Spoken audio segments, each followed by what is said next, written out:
Hello friends, let us now learn some important points about the femoral hernia. So, what is this most common type of hernia? What is the most common type of hernia in females? In females and males, indirect inguinal hernia is the most common type of hernia. Indirect inguinal hernia is the most common type of hernia in both males and females. And this femoral hernia is most common in females. Femoral hernia is more common in females. This femoral hernia is most commonly seen on the right side. It is bilateral in 20% of cases. It is most common in multiparous women and truss not to be used for femoral hernia. It should not be used for femoral hernia. Now,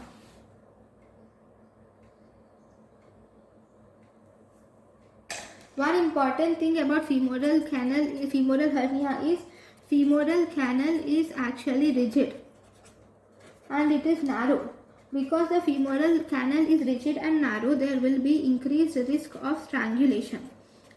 Okay, because of this increased risk of strangulation, we should do surgery. This surgery should be performed.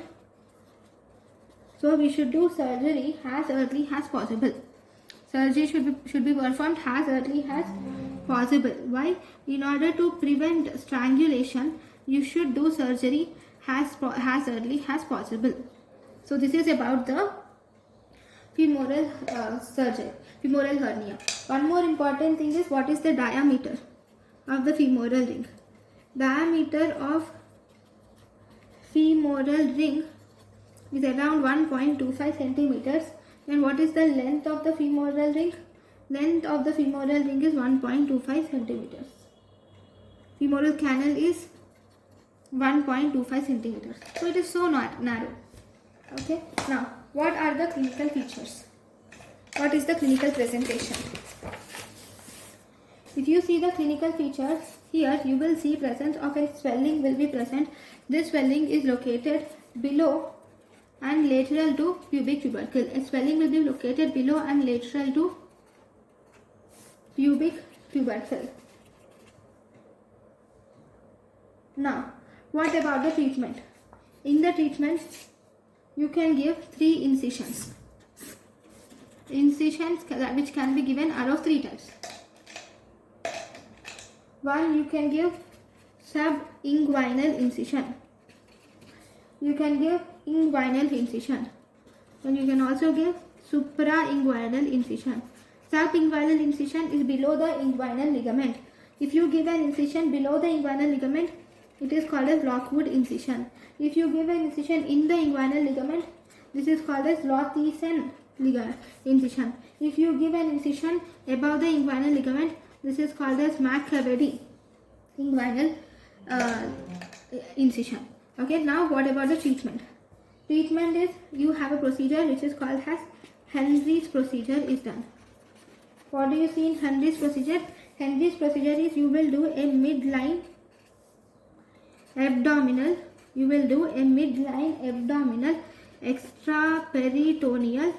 A midline abdominal extraperitoneal femoral hernioplasty will be done. Okay, midline abdominal extraperitoneal femoral hernioplasty will be done. Okay, now then there are some variants of femoral hernia.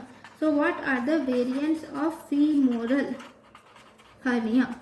So if you see the variants of femoral hernia, these include: one, we have Lagrange's hernia. What is this Lagrange's hernia? Here there is a hernia through the gap in the lacunar ligament. There is a hernia through gap in lacunar ligament. Okay, this is called as Lagrange's hernia. Then we have Cloquet hernia. What do you see in Cloquet hernia?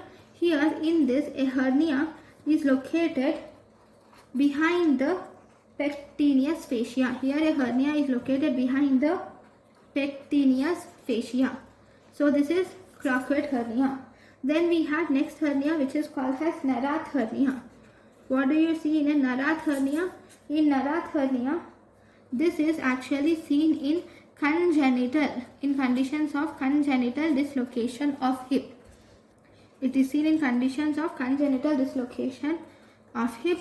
Here there is lateral displacement of sac is seen.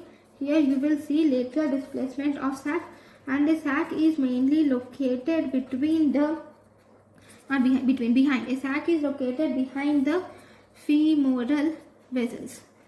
So this is about the Nerath hernia.